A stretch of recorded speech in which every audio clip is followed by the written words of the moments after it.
Welcome to the Executive Development course. Our first topic is the competencies of a modern leader.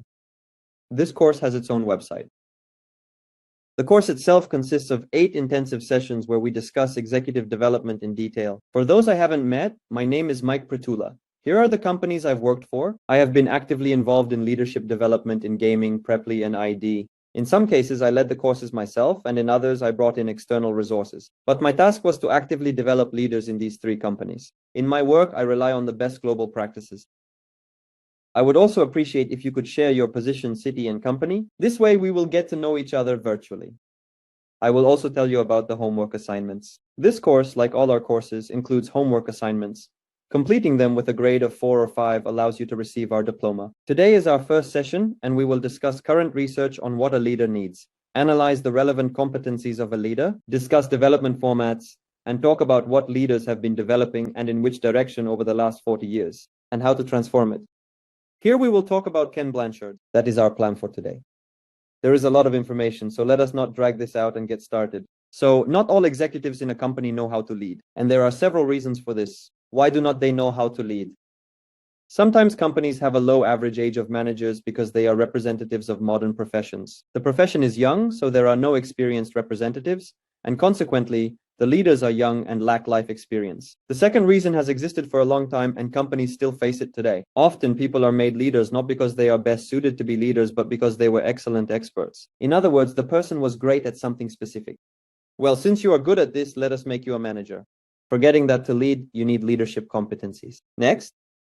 I apologize. Often, managers in companies are not evaluated, and they simply don't know that they're not leading very well. There are no management standards as such that you could all rely on, and there's no certification. That's why leaders often don't know how to lead. Moreover, many executives don't realize that as leaders, they have 2 roles. Often, executives see only one role in their position. Functional leader. What is a functional leader? If I'm a marketer and a manager, I'm responsible for marketing in the company. I'm responsible for all marketing decisions. And if I'm a financial expert and a leader, I'm responsible for all financial decisions in the company. If I'm a technical leader, I'm responsible for the technical side. This is how they often see themselves and view the people who work with them as a resource to manage their function. But every leader has 2 roles. First, functional leader. Second, people leader or people manager. These are different roles. They require different sets of competencies. They require different actions. And if you overlook people management, it will be difficult to manage the function as well. It's like having 2 legs. Standing on one leg is harder than standing on 2 legs. What is people management that executives often forget about? It's managing staff development, their activities, and effectiveness to optimize talent utilization. It's unlocking and realizing employee potential as the key to the company's success. It's planning development, coordinating actions, coaching, and paying close attention to performance issues and conflicts, both at the individual and organizational levels. This is what people management is, and it needs to be developed. And actually, the purpose of this course is to convey the idea of how this can be developed. Next, we must understand that we can't treat all leaders in the company equally. They are not inherently equal. They manage people slightly differently in terms of people management. They have different levels of hierarchy, and consequently, different tasks, different people under their supervision, and different responsibilities. We can roughly distinguish 5 levels of managers. First-level managers are not even fully fledged managers yet. That is, they have limited functionality in people management. They are often called coordinators or supervisors in companies, although they may have more authority, but I am speaking in general terms. They can assign tasks, collect reports, and provide assistance. For example, early in my career, I was a coordinator. I could not hire people, I could not fire them, I could not make decisions about bonuses. Basically, I could make few decisions, but I coordinated the workload. That is, when I received a task, I distributed it among people, deciding who would carry it out. I collected reports and helped if any questions arose. These were my functions. So I was a first-level manager. It is not as simplified as it might seem. The second level is already a full-fledged middle manager. This is most often a department head or team lead who has the authority to hire, fire, give bonuses, and so on, review salaries, and who simply manages a team of people. Now, the third level is the manager of managers. That is, this is a person who has managers in their team, but may also have individual employees. Often, this position in companies is called a head of department. And managing managers is a bit different. That means there are more people involved. Accordingly, here we do not manage people directly, but through their manager. That is how it is. The fourth level is a person who has managers reporting to them, who may also have managers under them. This is a director. For example, a marketing director has heads of different departments and then employees further down. Finally, the fifth level is the company chief executive officer, who has directors, who have heads of departments, who have department managers, who have employees. Although their directors may also have a couple of employees reporting directly to them, the chief executive officer is responsible for the entire company. Here we can study in detail how people management differs for each level. That is not our task for today. I will just leave this for you so that you can check how well your managers match up to these levels. What I want to talk to you about and focus your attention on is what outstanding leaders do. Those very leaders whose work directly impacts business results when they lead in this particular way. Here I want to refer to the enormous work done by Google. They started this in 2008, and interestingly, this work began as a joke. Then they completed it and repeated it in 2018, expanding it a bit. And today I believe we have an ideal model of leadership competency. Now I'll tell you more about this model in detail. So, in 2008, at Google, a technology company that has been around for over a decade and hires the best employees, the greatest minds of this world work, the greatest engineers with huge competition and so on. The company wonders, do we really need managers? Or maybe, since we're a modern company with very smart people, they also select for competence and independence in others. Maybe these people don't need managers. The company decided to conduct a study, as they do with everything, and to ask this question: is there a difference in how teams work under different managers? In other words, can we say that a good manager influences business results? They conducted this study, and it turned out that indeed, the way a manager leads does affect the team's results. If a leader receives high ratings from the team on various behavioral characteristics, then the team also works more effectively. They identified 8 competencies of an effective leader. And 10 years later, they conducted a follow-up study. 10 years have passed. They thought, well, maybe we can finally get rid of these leaders. They conducted the research, and no, they can't. It still depends on the leaders. But they identified 2 more competencies that reflect current trends. Here are these competencies in Russian. There will be a link to the study in the bottom left corner for those interested. So the ideal leader, or simply an effective leader, according to Google, and Google is quite a progressive company, and their competency model is definitely suitable for other companies as well. So this is a person who, point number 1, is a good coach. 2, empowers the team and doesn't micromanage. You could say gives autonomy to the team. 3, creates an atmosphere of team cohesion by caring for the success and well-being of people. 4, productive and results-oriented. 5, a good communicator listens and shares information. Supports career growth and naturally discusses work results with employees. Has a clear vision and strategy for the team, understands where they're leading the team. 8, is a technical expert capable of advising employees, able to essentially take on any position, as if to replace a person themselves. The 8th point is interesting. Once, a number of companies thought, being a leader is a job, it's a talent. Leaders don't necessarily have to be experts in the subject area. And that's why they often hired leaders who were, let's say, technically mediocre but great leaders. What problems do such leaders face? What does Google say about this? For employees, if they are professionals, if they are experts, like technical specialists, it's difficult for them to submit to, trust, and listen to someone who is professionally weaker than them. So Google simply observed that technically weak leaders have a low level of trust from their team. Therefore, they decided that yes, it's important here for leaders to be both good managers and technically proficient. And the 9th point, which appeared 10 years later, is collaborating across the company, that is, acting as a connecting link. And the 10th point is being a decisive decision maker. Companies are becoming more dynamic, so people who can make decisions are needed. Consequently, we can say that if we give effective tools to managers in the company, which they can apply and demonstrate these 10 competencies, and teach leaders how to use these tools, then we will immediately get great leaders. What tools would I recommend implementing? First, we follow the competency model. To be a good coach means to train leaders to conduct one-on-one meetings and apply coaching tools. This is the first thing to do. Second, give managers a tool so that they know how to properly recruit a team. A tool where, during each candidate's interview, the manager scores them relative to the job profile. 3, teach managers to treat different team members differently, taking into account their individual characteristics, abilities, and effectiveness. That is, working with a tool known as 9-box grid. It ranks all people in the team along 2 dimensions. These are performance and potential, and it suggests different management strategies for these people. Basically, all of this is described. People often ask what potential means. Potential is such a characteristic of an employee that, on the one hand, indicates how much opportunity the employee has to grow further in the company, This is potential. Second, potential itself consists of a person's ambition. That is ambition in the sense that a person wants to achieve something more. The presence of abilities and engagement with the company. We have a very interesting tool here. I added it here from a course about effective employees. We have a course that allows a manager to evaluate their employees and team across many areas simultaneously. It's a really cool tool. I shared the link, or rather this presentation, in the Micro Academy Telegram chat. It's a comprehensive checklist that the employee fills out and then discusses with their manager. I'll say right away, to use it for yourself, you need to click on the file and then create a copy. Then you'll be able to fill it out, what the checklist consists of. It categorizes an employee according to 9 criteria, determining whether they're an A, B, C, D player or a top performer. What items are included here? How ideal the person's job is. It's this kind of questionnaire, and the employee responds on a 10-point scale about talents. And there are instructions here, basically. It evaluates the type of thinking, engagement, ambition, burnout, key performance indicator performance, and then determines the person's position in this matrix. So this is an intermediate result. Then we also evaluate the person's loyalty and get an overall score.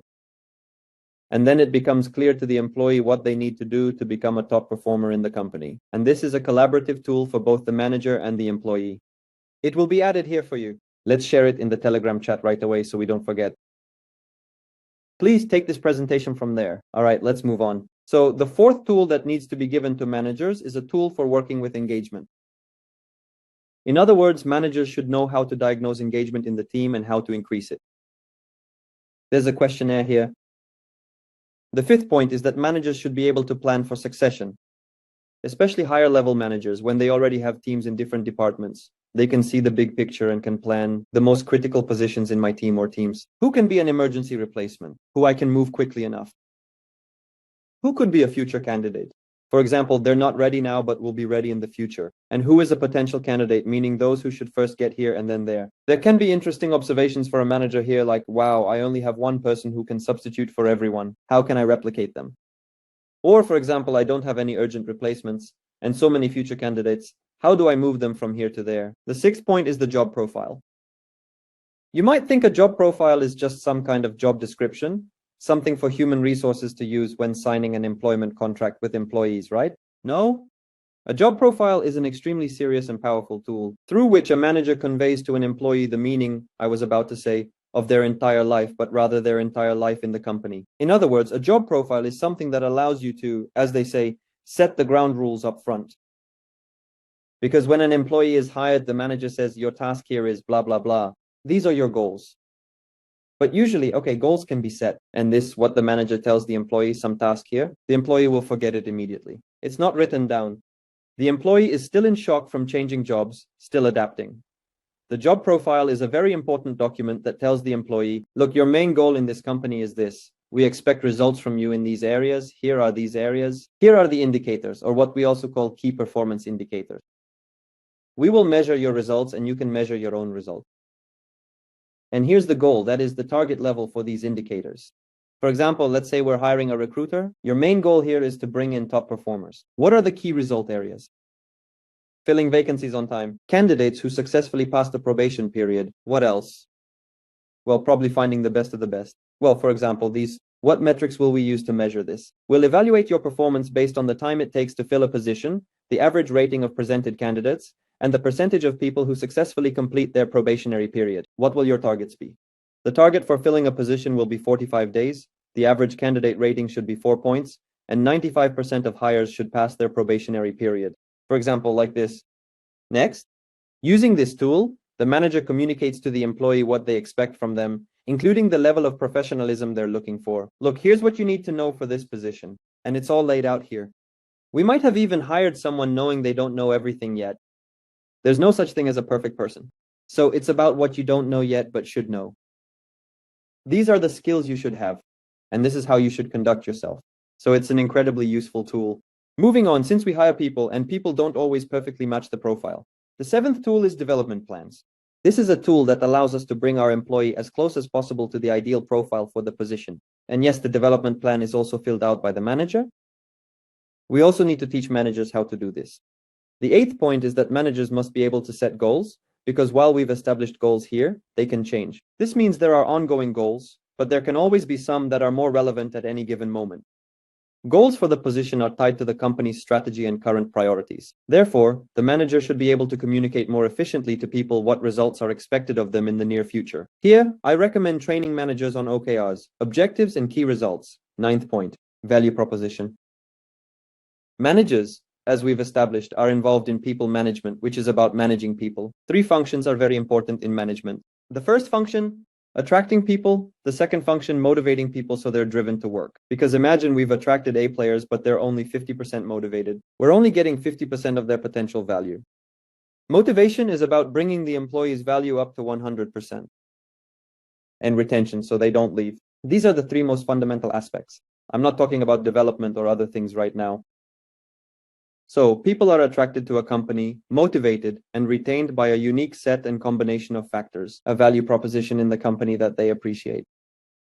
Therefore, managers should think in terms of value proposition categories and understand that while one person might be attracted by salary, they might also need autonomy and a good team. A second person might be attracted by opportunities for growth, and they might also need a comfortable workspace. For them, it's absolutely crucial to have a desk, a chair, a window, everything looking nice, 2 monitors, and so on. A third employee might value something else entirely. That is, managers should be able to think in terms of value proposition categories, value proposition or EVP. Value is everything that can attract, motivate, and retain employees. Different employees simply have different needs. But this is how managers should think, not just about the part where salary, bonus, and premium amounts are written. These are only 2 items out of about 40 that are included here. And finally, the 10th point, the 10th tool that we need to give to managers to make them ideal leaders is the tool of providing feedback. This is what allows a manager to be a coach and regularly improve people's performance. Feedback is when a manager guides an employee on where and how they can improve their performance. There's a formula here known as SBI, Situation Behavior Impact, which is recommended for giving feedback. And it's also necessary to discuss alternatives and actions that the employee will take. These are the basic 10 tools of people management. I recommend implementing them in the company and training managers of managers on how to use them. This will already bring managers much closer to the ideal competency model we just reviewed. Let's move on. How to train? When we talk about training managers, we shouldn't only think about online or offline courses. Yes, those exist. Such methods exist, but there are actually many other ways, both online and offline. There are methods that can be applied right in the workplace and outside of work. They're all listed here.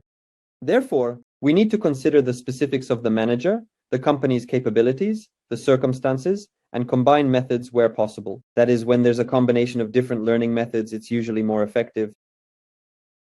Now let's move on. Often when we talk about managers and start discussing people management with them, they say, wait, hold on. You're talking about HR's job now. What are you trying to burden me with? What recruitment, what onboarding, what one-on-one meetings, what training, what motivation? We have human resources, let them handle it. I'll do my job as a manager. I'll manage the function, make decisions. But no, human resources doesn't take away the people management functions from the manager.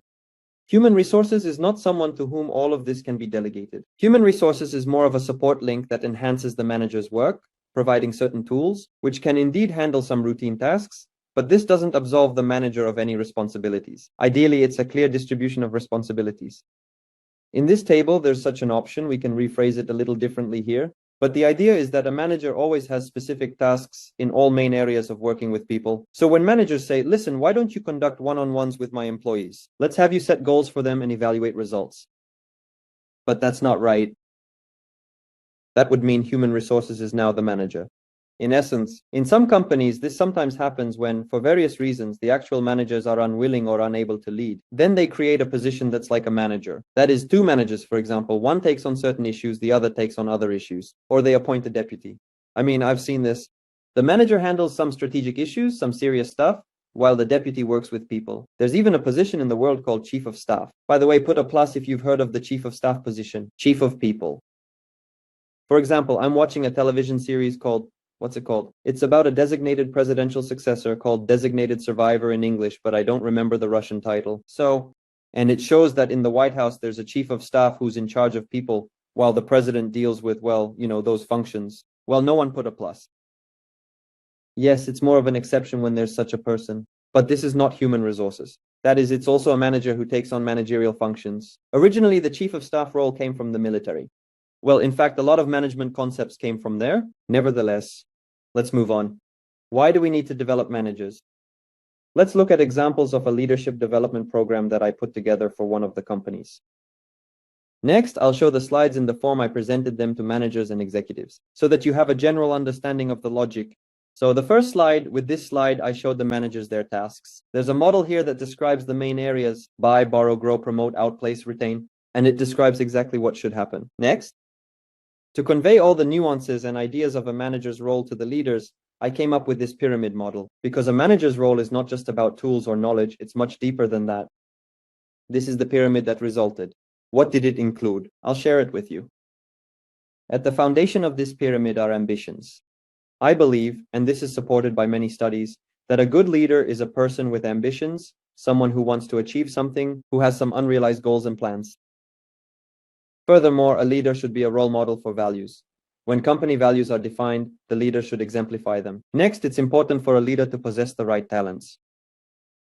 Gallup is another company, a research company. They conducted a study of leaders, not just at Google, but worldwide, and they identified 5 talents that make leaders great leaders. The talent of a motivator, assertiveness, responsibility, relationship building, and decision making. Incidentally, this overlaps significantly with Google's findings.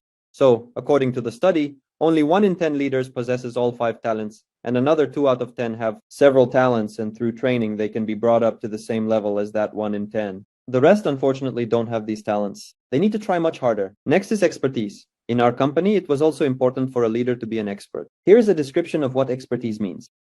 Next, we explain to leaders that their task is even a bit more than people management. Their task is team building. That is what we told them. What is the task of leaders in our understanding? To improve team performance. That is about efficiency. It is about long-term effect, not a one-time thing. It is also about team motivation.